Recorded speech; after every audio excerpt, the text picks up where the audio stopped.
Բայց ո՞նց որ։ Հա, լավ, ճիշտ է։ Հաստատ էլ չեք ուզում խոսել։ Թակոյ Ղազարյան, հա, ներողություն։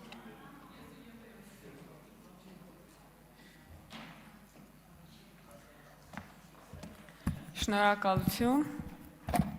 անչափ շնորհակալություն, բայց չգիտեմ ում հայտնեմ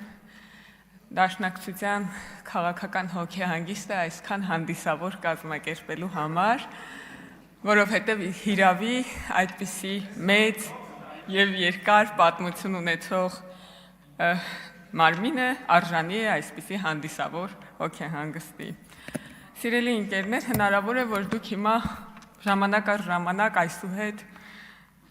Անդր Շիրիմյան աղաղակներ լսեք, մի անհանգստացեք, դա Դաշնակցությունն է քաղաքական հանդերձյալ աշխարհից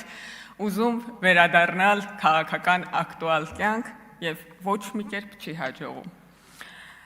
Իսկ թե երբ արձանագրվեց այդ իրողությունը, կասեմ մի փոքր անց։ Բայց մինչև մի քանի ելույթի անդրադառնամ ցույց տալու համար, որքան ոչ արդիական է։ Իհարկե ես կարող եի այս անեկդոտը վերջացնել այնտեղ, որ ասեի Դաշնակցությունը պաշտպանում է սահմանադրական կարգը։ Դա արդեն իսկ ամբողջությամբ կարտահայտեր այս մարազմը, այն աբսուրդը, որ տեղի էր ունենում այսօր այս դահլիճում,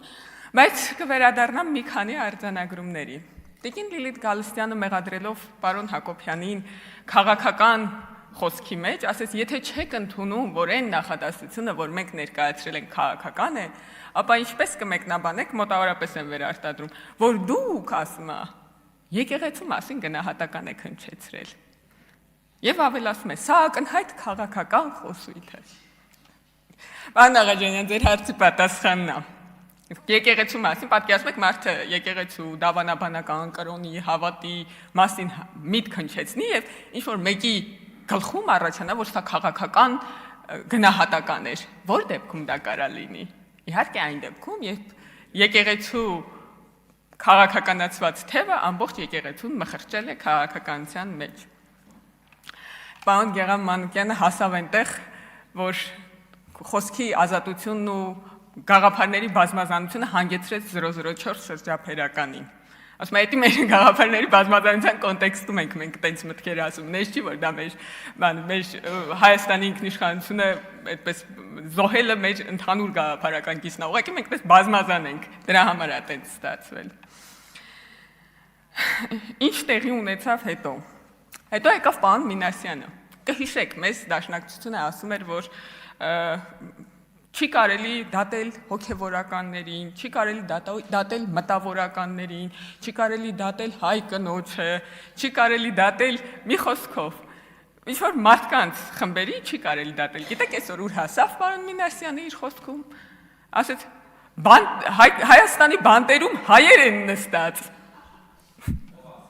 Պարոն Արտվիկ Մինասյանը, Ժորժ ջան, հայը հային կդատի։ Ասենք ոնց կարելի է հայը հային նստեցնի բանտ։ Չի կարելի դատել հայերին, Ժորժ ջան, հայերը ընդդատյա չպիտի լինեն։ Համաձայն եք։ Շնորհակալություն։ Տիկին Վարդանյանը ասում է, դուք ասում է, ուզում եք մեզ ճնշել այն պարագայում, երբ որ միթե որևէ քաղաքացի կամ սուբյեկտ իր իրավունքները չի կարող պաշտպանել իրավական գործիքներով, այսինքն հիմա իրանք իրանց դաշնակցական իրավունքները իրավական գործիքներով պաշտպանում են, մենք էլ տենց դեմ ենք դրան։ Այս այն դեպքում, երբ որ օրինակ սրբազաններից մեկը Գևորգ Սրբազանը դիմել էր դատարան իր իրավունքները խախտվելու կապակցությամբ, էլի տենց վազե եկան, ասին ընդդատյա չի, եկեք օրենքին չանդրադառնանք, այդտեղ սուրբ բան է կատարվում, այնտեղ այն մյուս տեղը սուրբ չի, էլի բան են անում։ Սրբի ու ոչ սրբի իրավիճակների են բաժանում, բայց տիկին Քրիստինե Վարդանյանը ավելի հետաքրքիր բան ասեց, պարոն Եղոյան, չէ, Արման Եղոյան, եթե չեմ սխալվում, ասեց, եթե մենք լինեինք իշխանության, Հակոբ Մովսեսը չէր կարողանա այդպես խոսել, թե չէր խոսի այդպես։ Մի անհանգստացեք, սիրելի հարգելի դաշնակցականներ, դուք չեք լինի իշխանության։ Եվ դա ոչ թե նրա պատճառով է, որ ինչ-որ մեկը ձեզ կխանգարի, դուք ամեն ինչ արել եք դրա համար։ ոնց որ այս օրը պետք է պատմության գրքում գրվի, թե ոնց չի կարելի զբաղվել քաղաքականությամբ։ Եվ երբ ես արձանագրեցի Դաշնակցության քաղաքական մահը, ուրեմն ինչ էր տեղի ունեցել, մի 2 օր առաջ կհիշեք։ Հայաստանը Միացյալ Նահանգների հետ սկսել էր ռազմական համագործակցություն։ Հայաստանը հասանելիություն էր ստացել Միացյալ Նահանգների միջուկային խաղաղ տեխնոլոգիաներին աշխարհի 51-րդ երկիրներ է առումով դարձել։ Հայաստան 4 միլիարդ դրամի ներդրում էր բերել